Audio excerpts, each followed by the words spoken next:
البنت دي مش هتشوفها تاني، فلازم انت هتاخد اي حاجه لها علاقه بيها، او يعني تاخد رقم موبايلها او تاخد الاكونت بتاعها أو. على فكره انا بديك افكار، وانا عايزك انت برضو يعني تترجم الدنيا، تشوف انت هتتكلم في ايه وكده. انا بقول لك بس فكره كده، مش لازم هتمشي مش واحد اتنين تلاته. انا هروح النهارده هنزل الفرح، عندي تارجت اشوف البنت الجميله دي، هروح ممكن تصوريني، هي هاخدها من وسط خالص. انا بقول لك ايه، احنا بنعمل افكار كده مع بعض وبنشوف احنا هنتصرف ازاي في الموضوع ده. قالت لا خلاص، ما تبقاش تنح، فاهم؟ طب ليه؟ طب ليه انت بتعمل لي؟ طب انا عملت حاجه ليكي يا عم؟ هو مش لازم تبقى عملت حاجه، انا عايزك تبقى لذيذ ماشي، تبقى خفيف كده. دخلت دخله خفيفه، طلعت منها متوافق عليك او متقال لك لا، خلاص ماشي. فهي دي الطريقه. تتعرف عليها ازاي؟ شافها في مواصلات، راح قال لها طيب مش عارف ايه حصل ايه، هوبا اتجوزوا. والله العظيم واسمع، كانت الدنيا سهله جدا. لا هتتضرب ولا تفتكر مثلا هيجي اخوها بقى انت بتقول لها تصورك، طب اهو الكلام ده مش هيحصل، فاهم؟ انا عايزك كده حرك.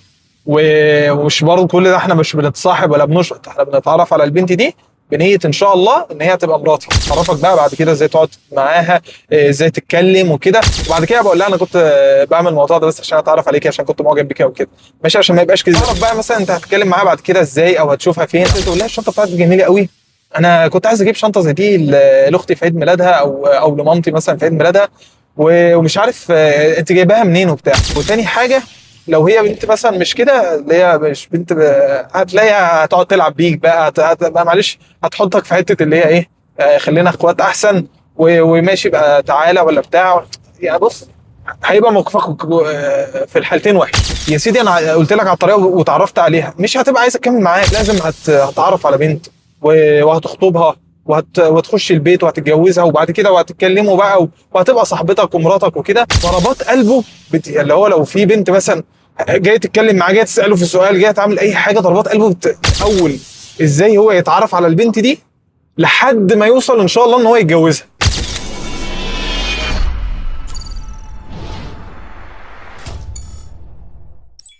اتسالت السؤال ده باكتر من طريقه، موضوع ازاي تتعرف على بنت. جالي السؤال بكذا صيغه وكذا حد، وبعدين كل مره كنت بقول انا مش هتكلم عن الموضوع ده، لحد ما جالي سؤالين اغرب من بعض، عن يعني ممكن نقول ان هم لهم علاقه بالموضوع ده. واحد كان شاب عنده 28 سنه، عايز يتعرف على، ما بيعرفش ازاي اصلا ان هو يتعرف على بنت علشان يخطبها. بيقول لي انا عندي 28 سنه النهارده، عمره ما عارف يفتح كلام مع بنت، او ان هو يحاول يتعرف على بنت او كده. وحتى لما اهله بيجوا يقولوا له ان احنا عايزين نجيب لك عروسه او كده، بيبقى مكسوف ان هو يقعد معاها او كده. فده عنده مشكله. هو طبعا انا ضد فكره الاختلاط والحاجات دي، بس مش معناه يعني ان احنا مثلا كائن البنت ده يعني كائن تاني، ان احنا مش هنتعامل معاه خالص في حياتنا او كده. سواء يعني اختك، سواء مثلا حد قريبته او كده، او زميلتك في الشغل، او ايا كان. طبعا كل الامور بحدود، بس مش معناه يعني ان ده خلاص الكائن ده انا مش هتعامل معاه خالص، ولا انا اللي هو الخوف اللي انا من طريقه اسئلته وكده. وحتى مش قال لي اعمل لي فيديو، يعني هو انا اي حد بيبعت لي او كده بيقول لي يا ريت اعمل فيديو مثلا عن الموضوع الفلاني، اللي هي في سلسله من اسئلتكم. لا ده قال لي اعمل لي سلسله يعني عن الموضوع ده، لانه فواضح ان عنده مشكله. وفي حد تاني يعني مشكلته انا بالنسبه لي اكبر بكتير من ده. راجل اتجوز صالونات وكده، وما بيعرفش يفتح مواضيع مع مراته، ما بيعرفش يتكلم مع مراته، بيتكسف منها. اللي هو هو كلمني في بعض الامور الخاصه شويه، عادي عايشين وكده، بس مش عارف يصاحبها، مش عارف كده. فالموضوع ده عامل له مشكله. فهو يمكن احنا في مجتمعنا العربي او كده، يعني من كتر ما احنا كنا بنعمل حدود، ويمكن انا اكتر واحد انا بحب موضوع الحدود ده طبعا وكده. بس خلونا يعني اللي هو نفتكر مثلا ان خلاص بقى البنات دي بالنسبه لي حاجه، انا ما كائن تاني انا ما ينفعش اتعامل معاه خالص. ولما اشوفه وهو بيحكي لي والله العظيم ضربات قلبه اللي هو لو في بنت مثلا جاي تتكلم معاه، جاي تساله في سؤال، جاي تعمل اي حاجه، ضربات قلبه بالراحه. يعني خد الامور اولا، ده مش كائن تاني، هو احنا كلنا، هو انسان برضه عادي جدا، وعنده مشاعر وبيخاف، وعلى فكره هي بتبقى خجوله اكتر منك لان انت راجل وكده. لكن انا مش عايزك اللي هو يبقى الموضوع فيه الرهبه، او فيه اللي هو الموضوع كده. لا انت ازاي ده؟ انت لازم هتعرف على بنت وهتخطبها وهتخش البيت وهتتجوزها، وبعد كده وهتتكلموا بقى وهتبقى صاحبتك ومراتك وكده. فالنقطه دي انا عايزك تاخد بالك منها، وهقول لك يعني ايه ان شاء الله هعمل لك السلسله اللي انت عايزها دي. انا جات لي فكره، انا قلت انا هعمل له من اول ازاي هو يتعرف على البنت دي لحد ما يوصل ان شاء الله ان هو يتجوزها.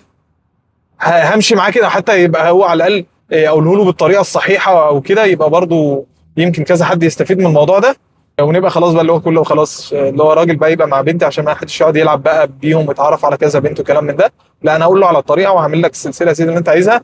لان انا يمكن من اكتر الاسئله اللي جات لي مع سؤال تاني كان عن العلاقات، برضو هحاول لو قدرت اعمل له برضو فيديو او كده. وفي اسئله انا بنساها، يعني انا بص انا من النوع اللي بنسى، فمعلش لو حد بعت لي قصص او حاجات او كده، انا والله اللي بقدر اقراه واعمل عنه فيديوهات بقدر. وفي حاجات انا بنساها فعلا. ده انا افتكرت امبارح انا كان في يعني بنوته بعتت لي سؤال طويل قوي فعن حاجه وكده، فانا قلت لها يعني في المختصر اللي هو ما ترديش على الشاب ده لحد ما انا هعمل لك فيديو. الموضوع مثلا بقاله ايه 3 اسابيع. مش عارف انا كده، انا حاسس ان انا وسط العلاقه دي، بس هم اكيد اتكلموا او كده، بس لو افتكرت ابقى اعمل الفيديو. المهم خلينا في الفيديو بتاع النهارده ازاي يتعرف على بنت، وهبقى اشوف انا هعمل لكم السلسله هتمشي ازاي. اول حاجه هنقول مثلا ان انت في مجتمع ما فيهوش بنات، يعني انت مثلا شغال شغلانه بس في يعني معكش زمايل بنات او كده، ولا انت مثلا يعني واضح من كلامك ان انت حياتك مقفوله قوي قوي زياده عن اللزوم، فلدرجه ان انت حتى مش بتسافر او كده، فهو مش عارف اصلا هيشوف البنت فين علشان يعرف يتعرف عليها. فدي بص اول حاجه انا عايزك تغير المجتمع بتاعك، او على الاقل تحط مجتمع مش هقول لك اختلاط، بس يبقى في ناس، يبقى في اصحاب. حتى ممكن مثلا انت لما حد يعرف ان انت عايز تتجوز يجيب لك عروسه، او ممكن مثلا انت في الشغلانه اللي هي التانيه دي تلاقي بنت مناسبه فتروح تتقدم لها او تخش البيت من بابه او الكلام ده. او ممكن في رياضه، ممكن في سفر، ممكن في يعني هي سبحان الله. انا اقول لك في الاخر اصلا ايه اللي انا بعمله. يعني انا الاول اقول لك على شويه طرق كده نحل بيها الموضوع، واقول لك اللي رفعت بيعمله الموضوع اللي هو بتاع البنات ده، او ان احنا علشان اخطب وكده. فانا عايزك تبقى في يعني ما تقفلش مجتمعاتك قوي كده، ان هو من البيت للشغل، والشغل ده اللي هو خلاص ما فيهوش الا 3 4 رجال. انا عايز برضو يبقى ليك حياه مش بعيده حتى عن موضوع البنات. انا عايز يبقى ليك حياه، يبقى انت ليك رياضه بتعملها، يبقى عندك هوايه انت بتحبها، خروجات مع طبعا هو ملوش صحاب من اللي هو كلمني ده، يعني هو بيقول لي انت اول حد انا اتكلم معاه في الموضوع ده، والحمد لله يعني يا رب ان شاء الله اكون قد برضو يعني اهل للسؤال ده، وقد الثقه ان شاء الله يا رب اللي انت مديها لي. فانا عايزك يبقى عندك يعني حياه ليك انت لشخصك انت، لان هو ده اصلا هيسهل عليك حاجات كتير قوي. فعايزك يبقى عندك شغلك شغل كويس ماشي، مش بس بلاش اللي هو مش على قد الشغلانه اللي انت قلت لي عليها دي، اللي انا طبعا مش عايز ما بحبش اتكلم عن التفاصيل او كده. انا عايز برضو تخش على سلسله ازاي اول مليون جنيه، حاول تاخد منها افكار حاجات تانية هتنميك او كده. عايزك تخلي عندك شغل تاني برضو يعني شغل مع الوظيفه، ما تسيبش الشغلانه اللي انت فيها، بس حاجه معاهم من السلسله اللي انا اعملها لك دي. وعايز اللهم صل على سيدنا محمد يبقى الرياضه طبعا لازم تلعب رياضه، انت لازم تلعب رياضه. انت او اي حد شبهك اللي هو عنده بيترعب من الناس ده، او ان هو عنده ده مش رهاب اجتماعي، لا ده كده يبقى في مشكله. فانت لازم تلعب رياضه، ورياضه جماعيه. يعني الجيم ماشي انزله، لا بس طبعا اغلب اللي هم الشباب اللي هيبقى زي انت طبعا زي اخويا الكبير. فانا هكلمك يعني ايه كاخ، وانا عارف ان انت يعني هتبقى فاهم طريقتي عامله ازاي. بيبقى بيقوم نازل الجيم حاطط معلش الايربودز ولا السماعات، فانت لا هتتعرف على حد ولا انت هتنزل تاخد التمرينه وتروح ما تعرفتش على حد برضه. اولا اصلا انت طالما انت مش عارف يبقى ليك صحاب، ومش عارف تتكلم مع رجاله زيك او كده، يبقى مستحيل هتعرف تتكلم مع بنت. يعني ده هيبقى اصعب بكتير، لان انت كان الراجل اللي هو اللي شبهك وفي كده انت مش عارف تتكلم معاه، مش عارف يبقى عندك صحاب. عايزك تنسى موضوع السماعات ده خالص، ارميه. انت لو هتنزل الجيم، انا عايزك تنزل تحاول تحتكي باي حد. معلش يا كوتش نزلني تمرينه معاك. مش لازم يبقى اللي هو الكوتش بتاع الجيم، حد انت شفته مثلا او كده عايز تتعرف عليه او كده. والله ده انا النهارده اول يوم ومش عارف اخش مثلا تمرين ايه وكده، وشايف انت بسم الله ما شاء الله جسمك كويس، فلو ينفع انزل معاك. اي حد في الجيم والله العظيم، وانا بقول لك بقى انا حياتي انا ممكن يعني اقول لك على الناس اللي في الجيم كلها بتفكر ازاي. هيقوم هو احنا لما بنلاقي حد اصلا كده بنبقى عايزين نفكه. يعني اي حد بيبقى نازل لنا جديد اللي هي الناس السويه ان شاء الله نفسيا، بنقوم تعالى احنا مش هنسيبك. اللي هو طب تعالى خش معانا تمرينه. ممكن والله هو يبقى مثلا رفيع جدا او كده، انت بسم الله ما شاء الله ده جيناتك كويسه. في لو بص لو شفت له عضله كتف بس كده بص سنتي، اقول له انت جيناتك حلوه قوي في الكتف، انت لو اشتغلت عليها وقرصت عليها مش عارف ايه، طب تعالى خش معايا التمرينه الفلانيه. فانت لما تنزل جيم ان شاء الله تلاقي ناس من دي، بس انت تشيل سماعات. يعني احنا لما بنلاقي حد مثلا مراهق او لقينا شاب اللي هو كده خلاص بقى هو يعني مش عشان ما نبقاش برضه بنغلس عليه، لكن انت انزل وحاول تتكلم تسال لو ما حدش سالك. روح خش مع حد تمرينه، مره في مره هتتعرف عليه فهتلاقي ان انت عملت اصحاب. وممكن تخش وتلعب برضو رياضه جماعيه. واي الشمس عكس طبعا الفيديو باظ. بالمناسبه احنا رايحين الساحل، هعمل لكم برضو هناك اللي هي سلسله فيديو بتاعت اول مليون جنيه، هكملها لكم. بس الشمس دي صعبه قوي، بوظت الفيديو. مش عارف بقى، المهم يعني اهم حاجه الصوت يبقى مظبوط، وبعدين الحاجات دي حاول ابعدلها في المونتاج. فاللهم صل على سيدنا محمد. انا عايزك ايه، تلعب رياضه، الجيم طبيعي لازم تنزله، لان برضو انت لما يبقى هتبني جسم وكده يبقى عندك ثقه في نفسك، هتعرف تتكلم سواء مع اصحابك او سواء برضو لما تيجي تتكلم مع بنت او تتعرف عليها، يبقى عندك ثقه في نفسك على الاقل. ما يبقاش انت جسمك مثلا ضعيف او كده، او انت تخين فده هيصعب عليك الموضوع اكتر بكتير. فانت ظبط جسمك، حافظ عليه، وبرضو يبقى عندك حته الصحاب والكلام ده. هيخلي انت لما تتكلم كتير هو بص التواصل مع كل البشر، رجاله زي بنات، مش هتفرق. فانت مجرد ما هتنمي عندك موضوع التواصل ده، هتلاقي هيبقى اسهل عليك بكتير ان انت تروح تتكلم مع بنت، اسهل من دلوقتي طبعا من طريقتك دي. انا يعني انا اخاف ان انا لو قمت مكلمك مثلا فون او كده هتبقى خجول، او انا فاهم والله. لان اقول لك على حاجه، انا مش بقول اقسم بالله لا بتريق ولا بتاع، انا كنت زيك في يوم من الايام، يمكن مش بهذه الدرجه، يمكن اكتر. يعني يمكن انا كان في وقت من الاوقات انا ما كنتش بعرف اتكلم مع اهلي شخصيا، فاهمني؟ فانا ما بعرفش. فالموضوع ده لازم تشتغل عليه، إيه، تتعرف على تحط. اقول لك على حاجه، انا عايزك تحط نفسك في مواقف يا سيدي محرجه، مش بس تاخدها بهزار. يعني انت يا عم رحت اتعرفت على واحد وكده، قام متنطط عليك يا سيدي، يا عم ما حصلش حاجه، ايه اللي حصل يعني؟ خلاص بتاع عيل غتت وراح لحاله. بس عارف انت لما يحصل معاك كذا موقف من دي، هتيجي تبص هتلاقي ان لا خلاص بقى، انت خدت ثقه بقى، يعني اتعودت على حاجات زي دي، فهتعرف المره التانيه لا طب انا الدخله دي كانت غلط، اما بشوف مثلا هتكلم معاهم ازاي بعد كده، فاهم؟ هتلاقي الموضوع ده هيسهل عليك. صدقني وانا لحد دلوقتي لسه ما اتكلمتش في موضوع ان انت تتعرف على البنت ازاي، بس هي اصل هي مش هتيجي كده، هي لازم في شويه خطوات هتتعمل قبلها الاول، تخلي اصلا انت عندك حياه الاول، علشان بعد كده تشوف هتعرف على بنت ولا لا. ما انت هتعرف على بنت دلوقتي يا سيدي، انا قلت لك على الطريقه وتعرفت عليها، مش هتبقى عايزه تكمل معاك، هتبقى انت لما اصل اي بنت هتبقى عايزه تخش مثلا حياه شاب، واحد جاي يخطبها او كده، عايزه تيجي تبص هتلاقي حياتك خاويه خالص كده. وفي الغالب انت لو دخلتها على طول على البنت، هتيجي تبص هتلاقي انت عايز حياتك كلها ليها. فهي يا اما هي لو هي بنت ناس ومحترمه وكده، ممكن تزهق منك، ممكن يحصل حاجه او كده، فممكن ترفضك، وده ممكن يخليك يعني بقيت حياتك ما تتكلمش. فانا مش عايز ده يحصل، انا عايزك تمشي معايا الخطوات، لان والله العظيم انت يعني انا بقول لك انا جايب من ايه، من اصعب من كده بكتير، واقول لك في الاخر انا بعمل ايه اصلا في الموضوع ده. وتاني حاجه، لو هي بنت مثلا مش كده، اللي هي مش بنت هتلاقيها هتقعد تلعب بيك بقى، بقى معلش هتحطك في حته اللي هي ايه، خلينا اخوات احسن، وماشي بقى تعالى ولا بتاع. يعني بص، هيبقى موقفك في الحالتين وحش، يا اما هتترفض، يا اما في بنت مثلا ايه خلاص ما كده كده موجود. يعني مش عايز اقول الكلمه اللي هو هتبقى استبني يعني من الاخر. فامشي معايا الخطوات دي. قلنا تبني جسمك اهم حاجه، وتعمل صحاب علشان تعرف تتكلم معاهم، بص انا عايز دايما لسانك تعرف تتكلم مع الناس. الشمس كانت بوظت الفيديو على الاخر، فحطيت الشماسات يعني ظبطت الدنيا شويه. كده خلصنا موضوع ان عندك صحاب، ناس تتكلم معاهم، فهتلاقي بعد كده موضوع التواصل بالنسبه لك اسهل بكتير. وظبطت جسمك.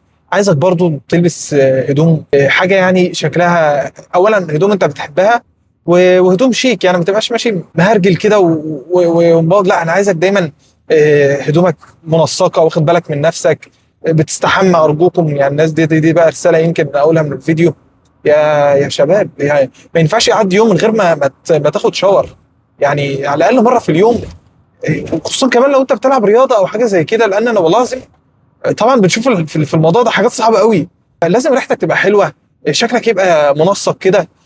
كل ده اولا هيديك ثقه في نفسك لما تيجي تتكلم مع ناس او كده، وهيخلي شكلك حلو، ولما لو جيت بعد كده تتعرف على بنت ولا حاجه هتكمل معاك. لكن موضوع الريحه ده والله العظيم بيقفل. يعني انا ممكن اخسر واحد صاحبي عشان موضوع لو هو ما استحماش، او موضوع ان ريحته مش كويسه او كده.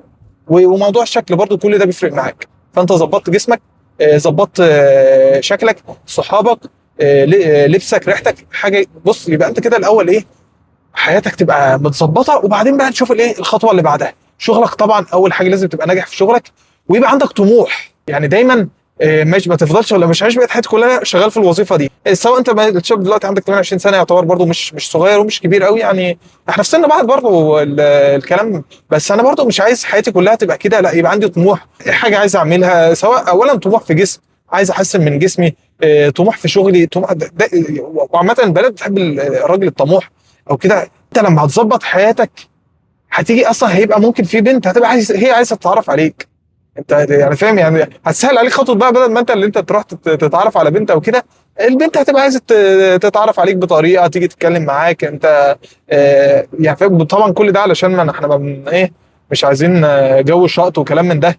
احنا بنتكلم دلوقتي في ناس عايزه تتجوز. انت راجل عايز بنت تخطبها وتتجوزها، البنت دي عايزه تشوف عريس مناسب علشان برضو يجي يتجوزها. فاهم؟ مش عايزين بقى جو اللي احنا بنتصاحب والهبل ده. انا بريء من اي حد يستعمل كلامي في الكلام ده. انا بكلمك ازاي تاخد الطريق. طيب، انت دلوقتي هنتكلم في حالتين. انت المجتمع بتاعك ما فيهوش خالص بنات، ومش قادر مش لاقي اصلا الطريقه اللي انت مجتمع فيه بنات.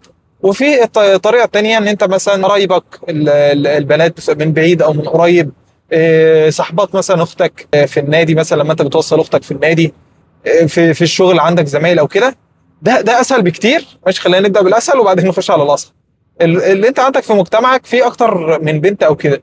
اولا مش عيب ابدا ان انت تقول مثلا لاختك، لو في مثلا واحده صاحبتها انت معجب بيها او كده، تعرف هي تعرفك عليها على شويه حاجات ممكن تسهل لك الدنيا شويه، ان انت تخش تتكلم فتتعرف عليها بكل الاحترام طبعا. ولا كده طبعا صاحبة اختك بالتاكيد يعني مش هيبقى فيه غير احترام، عشان بعد كده تاخد. ما انت برضه مش هتقوم سلام عليكم انا ايه، مع ان ده احسن حاجه ان انت تخش البيت من بابه، بس برضه انت ايه اللي هو عايز تتكلم معاها، تعرفها عليك او كده، عشان ممكن ما تحرجش نفسك في حته لما انت تخش البيت ده. فتخلي اختك تساعدك عادي، تخلي والدتك، تخلي الكلام ده مش عيب. وعلى فكره اقول لك على حاجه احسن من كل ده، جواز الصالونات. فبس ماشي، انت في حالتك انت مش عايز تتجوز صالونات، او انت بتخجل من حاجه زي كده، برضه انت عادي. انت ممكن تقول لاختك مثلا على صاحبتها الفلانيه، تقول لخالتك، بنت خالتك او كده، يعرفوك على الدنيا. فانت تيجي تتكلم معاهم، تتعرف عليها، وبعدين هنشوف هنخش البيت ازاي. ماشي، دي هو انت معاك كذا طريقه.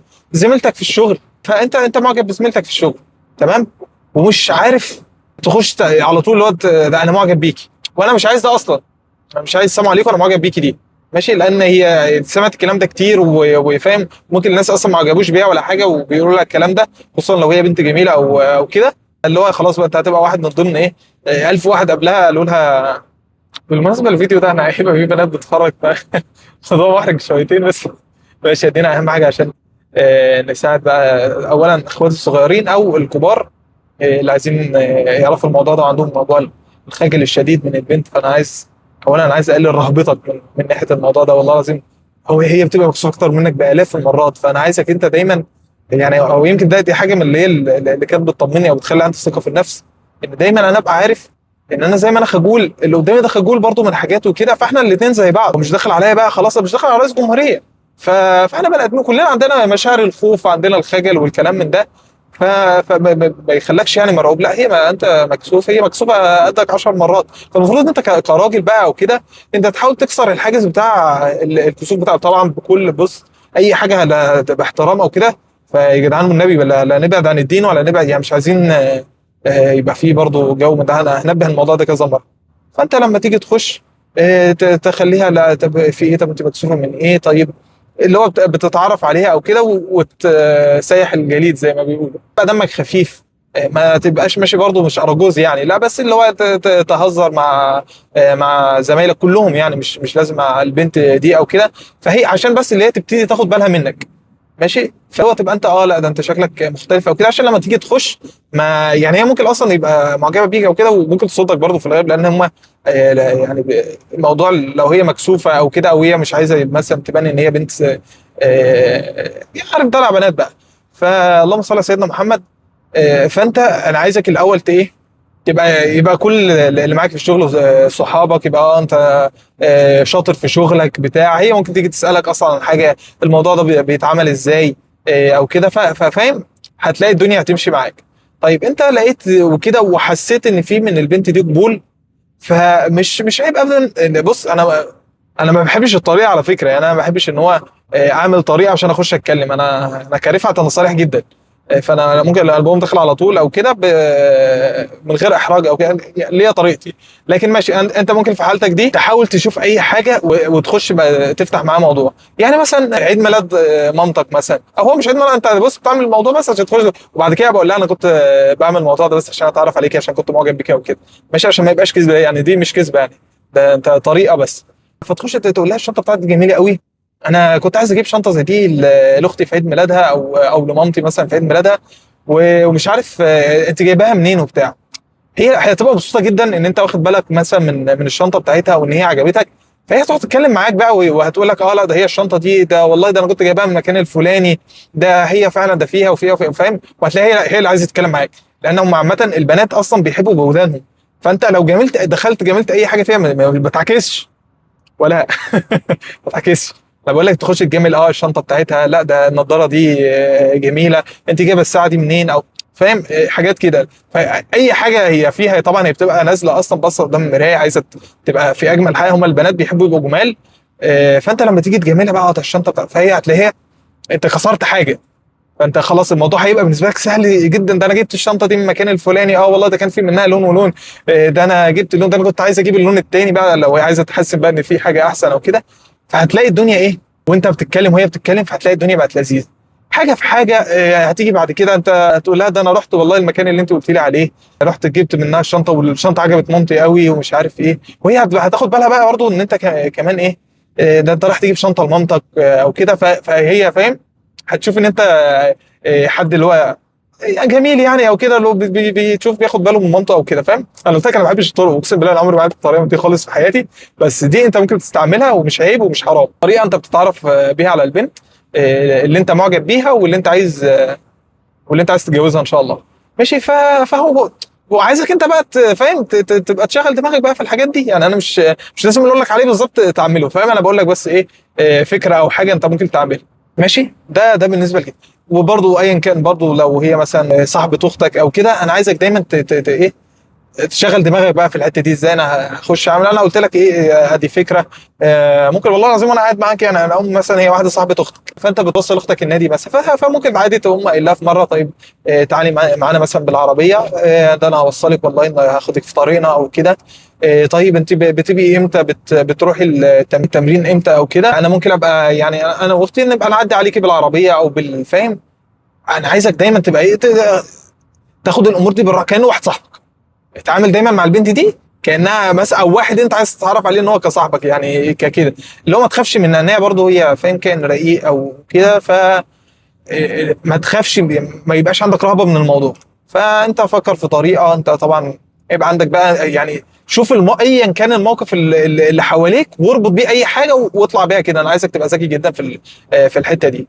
شوف انت احنا فين دلوقتي، احنا في كافيه خارجين، شفت مثلا واحده خارجه معانا كان عيد ميلاد مثلا جايه او كده، طب انا هخش معاها اتكلم معاها ازاي؟ عايز اقول لك على حاجه بقى، يعني موضوع ان انت مثلا زميلتك في الشغل اسهل بكتير من مثلا واحده انت هتشوفها مره واحده. فخلينا نقول اللي هي بتاعت زميلتك في الشغل، انا خلاص انت يعتبر كده الموضوع بقى بسيط. انت هتتكلم معاها مره في الشغل، تتكلم معاها مره مثلا في الستايل بتاع هدومها، طيب انت مش عارف، هتلاقي المواضيع هتفتح بعضها. وهم البنات اصلا بيحبوا يتكلموا. ماشي. وفي بقى اللي هو التاني برضو، من ان انت شفت مثلا بنت عجبتك في مكان وانت ممكن ما تشوفهاش تاني. دي صعبه شويه، لان انت طبعا انت لازم تخش تتكلم معاها، وتعرف بقى مثلا انت هتتكلم معاها بعد كده ازاي، او هتشوفها فين، او فاهم. فدي هتبقى اصعب. طيب في الحلقه انت خلاص احنا عرفنا اهوت موضوع ايه اللي هو هنقول بقى للشخص اللي هو شاف بنت، او اللي هو ده يعتبر نفسه اللي ما فيش مجتمع فيه مثلا بنات حواليه او كده. هيشوف بنت مثلا، بنت عجبته مثلا وهم قاعدين في عيد ميلاد، كان في مناسبه، كان في فرح، كان في ايا كان. دي ما اكيد لازم كلنا بنعدي بيها مناسبات. ماشي. فشفت انت بنت عجبتك وحسيت ان انت مشدود لها وكده، وعايز بعد كده تتعرف عليها وتروح ان شاء الله تخطبها. كل الكلام ده احنا بنتكلم ازاي تتعرف لحد ما توصل لدرجه انك تخطبها ونتجوز. وهعرفك بقى بعد كده ازاي تقعد معاها، ازاي تتكلم وكده. طبعا كل الحدود انا اللي هحطها بقى، انا مش هقول للابهات يحطوا حدود ايه او كده، كل واحد بيحافظ على بنته لما الراجل ده يجي يخش من البيت. لان انا اصلا اغلب جمهوري احنا شباب، انا عارف اللي هو مش شباب يعني لازم ولاد، قصدي اغلب الجمهور من سن 20 سنه 25 سنه او من 25 ل 35، فاهم؟ فما عنديش ابهات قوي ان انا انصحهم، فالابهات هم عارفين يحافظوا على بناتهم ازاي. فانا دلوقتي انا بتكلم ايه، انا هقول لك انا بتكلم اخويا الكبير، انا بقول يعني انا لو بنصح اخويا الكبير فعلا هقول له اعمل واحد اتنين تلاته، او بنصح اخويا الصغير او ايا كان اللي هو اللي ناوي ان هو البنت دي يخطبها ويتجوزها ان شاء الله، سواء خطوبه مثلا هتبقى سنه او اتنين او كده. وانصحك تبقى ترجع تشوف برضو اخطاء قبل الجواز، بس استنى بلاش يعني بلاش اقفلك من الجواز ماشي، خليك في السلسله دي وابقى شوف اخطاء قبل الجواز برضو بعد ما نخش على مرحله الخطوبه. اللهم صل على سيدنا محمد. انت شفت البنت اللي عجبتك دي مناسبه او كده، وما فيش معاك بقى، انت بص انا صعب الموضوع عليك خالص، انت لا معاك اختك ومامتك انت مكسوف تقول لها ان هي تروح تكلمها لك او كده، ففي الوقت ده انت اللي لازم تخش تكلمها ايا كان بقى او انت رايح مثلا الفرح ده مع يعني واحد صاحبك والبنت دي عجبتك او كده، او العيد ميلاد ده انت رايح مثلا مع حد كده فمعكش بنات يعني يساعدوك، فمعلش ده بقى ايه انت هنا لازم تتجرأ، ضربات قلبك هديها شويه، انا عارف انت مرعوب لما بتفكر في الموضوع بيخوف انا عارف، لكن خد الامور يعني ايه، حتى لو اترفضت او ايا كان مش والله ما ولا هي هتاكلك على فكره، مش هتعض البنات ما بتعضش خالص، ده هم يعني اكيد مما تتخيل. ف... فخل خلينا، انت دخلت شفت البنت دي عندك الاف، برضه هنستعمل طريقه يعني في حاله زي كده، انت عارف انا لو يعني كرفعت وشفت بنت عجبتني في كده لازم استعمل طريقه، مش هخش اقول لها انا ده عجبت بيكي او كده، او حتى لو عجبتني انا في الغالب مش هكلمها، بس قول بقى انت خلاص انا هي البنت دي انا معجب بيها قوي وحاسس ان هو خلاص، هو انا عايز اهو بدور على عروسه، انا نزلت بدور على عروسه فشفت البنت دي حسيت ان شكلها مناسب ليا فاروح اختارها بناء على ستايل لبسها مثلا المحتشم الحلو، او هي مثلا شبهنا في حاجه او كده ايا كان، فهنشوف طريقه ماشي هنشوف طريقه ان احنا نخش بيها. طيب انا دلوقتي في فرح والبنت دي، لا الفرح هتبقى صعبه قوي، بس ماشي يا عم خلينا خلاص، انت بتتحداني وانت في فرح وعايز تخش تتعرف على البنت دي وهي واقفه مع صاحبتها كمان ماشي وانت يعني مش بنت واحده، ده هم 5 بنات بس مفيش الا بنات، وانت داخل خايف طبعا بكل احترام علشان ما تجيبش لنفسك الكلام ولا كده، انا عايزك هنستعمل طريقه دلوقتي ان كده انت ممكن مثلا تروح تقول لهم، بس هي يعني ممكن مثلا تصورين تروح لها هي او تقول لهم، يعني ممكن تصورين بس وانت بتقول لها وتديها الموبايل كده فاهم، لو هي بنت اللي هي كسوفه قوي او كده ممكن تديها لواحده من صاحباتها ماشي، ممكن ده يسهل عليك برضو يعني خطوه تانية، او ممكن هي تيجي اللي خلاص هتصورك او كده، فهي قول مثلا ان هي تيجي تصورك بقى وصاحباتها واقفين بقى مع بعض او كده بيتكلموا، فاللي هو ايه انا عايزك برضو اللي هو عشان لو هي كانت في وسط اصحابها او كده تشدها، وبعدين هقول لك ازاي تتكلم معاها ماشي. لان الموضوع هيبقى انا عارف اصعب عليك بكتير ان انت تخش وسط ال5 اللي هم صاحباتها دول، ما انا قلت لك بقى انا عملت قصه بقى وتقول لها انا إيه اللي هو حاجه او كده، فانا عايزك اللي هي لما تيجي تصور ماشي هي تقول وافقت ان شاء الله ولو رفضت خلاص معلش ما حصلش، مش هنخش بدخله تانية لان هيبان عليك قوي ماشي، وانت خلاص ولا حبيتها ولا حاجه، انت بنت عجبت بيها فما حصلش نصيب، بس قول ان هي دي وجت صورتك كده ولا فانت ممكن مثلا تقوم قايل لها ده اصلا انا ما بعرفش اتصور قوي بس كنت عايز اغير صوره البروفايل بتاعي، طيب اقف عامل ازاي او فاهم، انا عايزك كده حرك ومش برضه كل ده احنا مش بنتصاحب ولا بنشقط، احنا بنتعرف على البنت دي بنيه ان شاء الله ان هي تبقى مراتي، فهي اصل هي دي طرق، يعني انت ممكن لو قلت لك انت ما قابلتش في مجتمع ولا في بتاع عشان اي حد يخش يحكم عليا ويقول لي انت بتعمل الشباب وبتضل الشباب وحاجات من دي ويخش يحكم عليا، انا على فكره رايك ما يهمنيش وربنا اعلم بنيتي، يعني انا بعمل كده ليه، فهتعامل لي فيها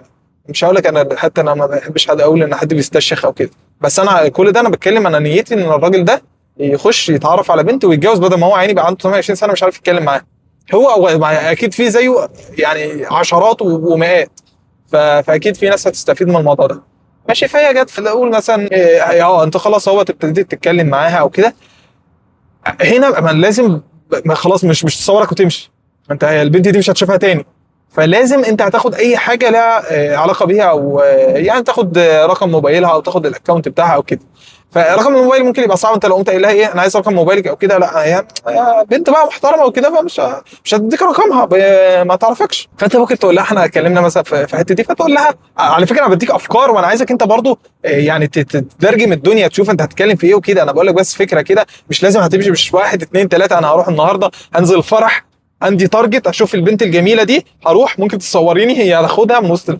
خالص. انا بقول لك ايه، احنا بنعمل افكار كده مع بعض وبنشوف احنا هنتصرف ازاي في الموضوع ده. فانت قلت لها وقالت لك مثلا ممكن تعمل مثلا البوز الفلاني اللي هو تقف بالطريقه الفلانيه وكده، فتقول لها طب الصوره والله ده الصور طلعت حلوه. هي طبعا هتجاملك مش هتحط هتقول لك الصور حلوه كده. فاقول لها انا الصراحه انا مشدود ليكي او كده، وعايز اتكلم او شوف انت هتقولها معجب او كده، وكنت عايز تاخد الاكونت بتاعك وتديها الموبايل وانت بتقول لها كده، اللي هو حطي لي الاكونت بتاعك هنا حتى تبقي تشوفي الصور بتاعتي، تبقي تشوفي مثلا الصوره حلوه ولا لا، ابقى اعمل لك منشن ان انت فاهم بتفتح اي مواضيع. اصل بص، خلينا واقعيين، انا هبقى معاك واقعي دلوقتي. يعني طالما انت مش هتتجوز بالطريقه اللي هي بتاعت الصالونات واللي هي الاصح واللي هي كده، انا عارف شكل المجتمع عامل ازاي، وعارف البنت دي اصلا انت رايح تقول لها ممكن يبقى شكلها يعني انا في الغالب اللي سالني السؤال مش هيبقى زي مثلا بيدور على بنت مختمره وانا كرفعه انا مش هخش داخله زي دي خالص، بس على الاقل انا عايز اللي عايز يتعرف على بنت ده يبقى هو هتاخدها وتتجوزها، يبقى انتوا الحمد لله اتسطرتوا في بعض. فمعلش لو هي طريقه مش اصح حاجه، بس دي احسن بالاف المرات من ان هو يخش بقى على اكونت بنت ويعاكس ويعمل، فاهم؟ لان هو مش هيغلب، هو الراجل هيحاول يعمل اي حاجه، فخلينا دي اهون حاجه. فانا عارف البنت هي ممكن يبقى شكلها عامل ازاي، فهي ممكن تاخد الاكونت بتاعه عادي، ممكن يتكلموا بعد كده وبتاع. بس انا عايزك انت بقى كراجل، انت كان نيتك ان انت داخل اتعرفت عليها شويه وكده، وبعد كده تقوم قايل لها طيب انا كنت عايز اتكلم مع والدك، بعد ما عرفت بقى عنهم وشفت الاكونت بتاعها شكله عامل ازاي، دخلت شفت مثلا باباها لو هو معاها على الاكونت، شفت مامتها، شفت الدنيا، فتقوم قايل لها انا عايز اخش بس انا مش عايز اسبق الاحداث، انتوا اكيد فاهمين الدنيا ماشيه ازاي وكده، وانا اللي بحاول اقوله صح وبحاول اظبطه هظبطه ان شاء الله. واللي متابعيني عارفين ان انا الفيديوهات بتاعتي بتبقى عامله ازاي، وانا مش نيتي ابدا ان اخلي مثلا حد يصاحب حد، ولا انا عندي فكره الصحاب ولا حاجات زي كده.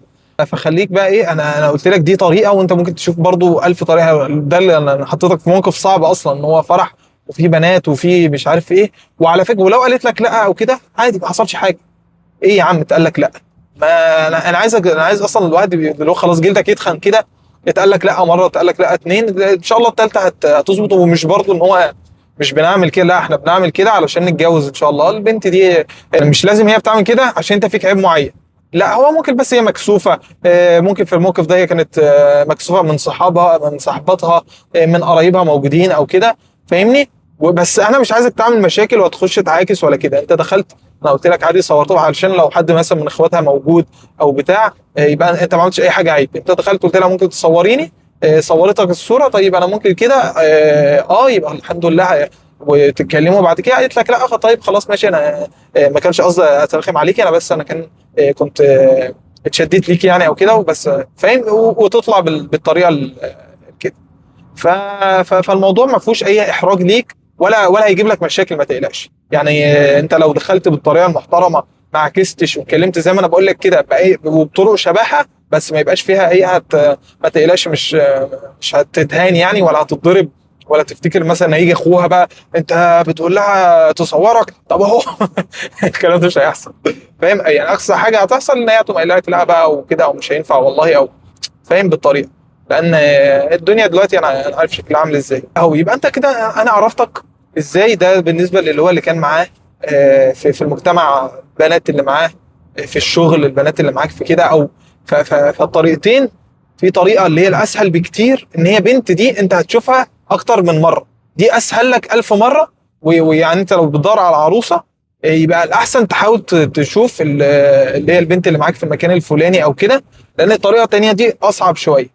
ماشي، ممكن وعادي. على فكره انا يعني اتعرف عليها ازاي؟ شافها في مواصلات، راح قال لها طيب مش عارف ايه، حصل هوبا اتجوزوا، والله العظيم. واسمع، كانت الدنيا سهله جدا.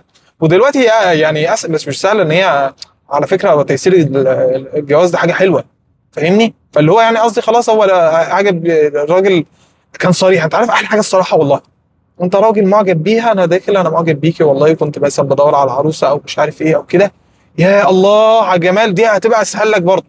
فانت ممكن يا تخش بطريقه، وانا ما بحبش الدخله بطريقه، بس انا بقول مثلا لو انت عايز تسهل لنفسك الدنيا، او تخش صريح. خليني اقول ملخص للكلام اللي فات. اول حاجه خالص، هنرجع من الاول خالص، انا هظبط حياتي، هبقى انا راجل بشتغل كويس، بلعب رياضه، بنزل جيم، جسمي ظبطته، شكلي حلو، بلبس هدوم شكلها نظيف ومرتب، نظيف في نفسي، بستحمى، ريحتي حلوه.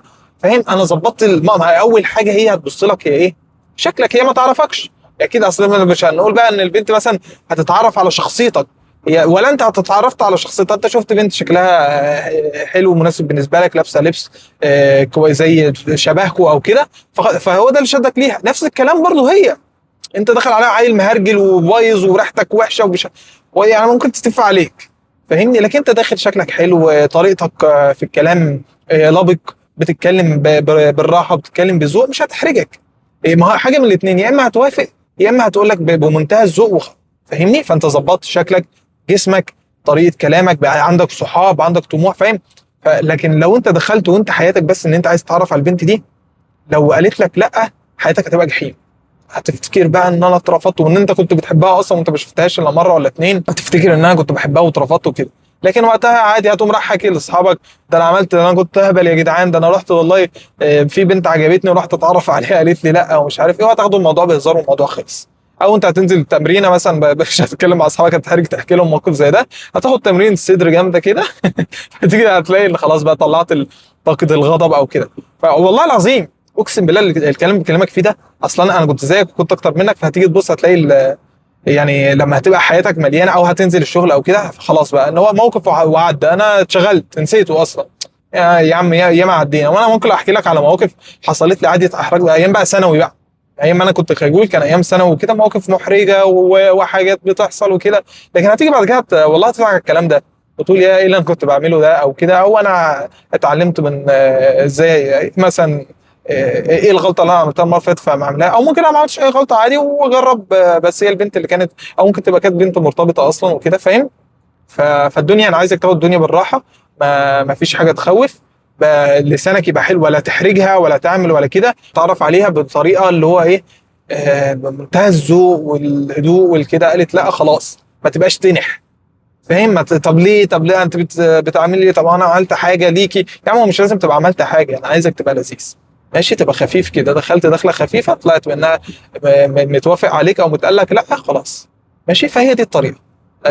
لخصت لك الكلام، ظبطت نفسك، دخلت ده عرفت، يبقى اما خليت عندك مجتمع تقابل فيه بنت مثلا اكتر من مره عشان تلاقي العروسه المناسبه، يبقى كويس. سواء انت من شغل، سواء من رياضه، سواء من اي مثلا بتروح افراح كتير او كده، ماشي دي طريقه. او ان انت شفت بنت في المواصلات فرحت اتكلمت معاها، او شفتها في مره واحده او كده، خلاص فانت عرفت الطريقه. فاتمنى يكون انا جاوبتك. وطبعا الموضوع ده مش هيحصل في يوم وليله، نزلت تمرين بقى عندي اصحاب ايه فجاه اروح اتعرف على البنت. لا، انت طبعا النهارده الشاب اللي سالني ماشي عنده 28، في حد تاني عنده 20 سنه، عنده 22 سنه، عنده 24 سنه، زي ما يكون عندك. فاكيد انت سبت العمر اللي فات ده كله، فمش النهارده بقى تنزل عايز تتعرف على البنت. الموضوع ده هياخد وقت. حياتك الاول، خليه ابني لنفسك حياه وطموح، وبعدين يبقى تشوف البنت اللي هتعرف عليها. اصل انت هتروح هتتجوز ليه؟ انت حياتك دلوقتي يعني فاهم، مش في حاجات كتير، فالحاجات دي اولى ان انت تظبطها، وبعدين ان شاء الله تخش تتجوز وتعمل اللي انت عايزه.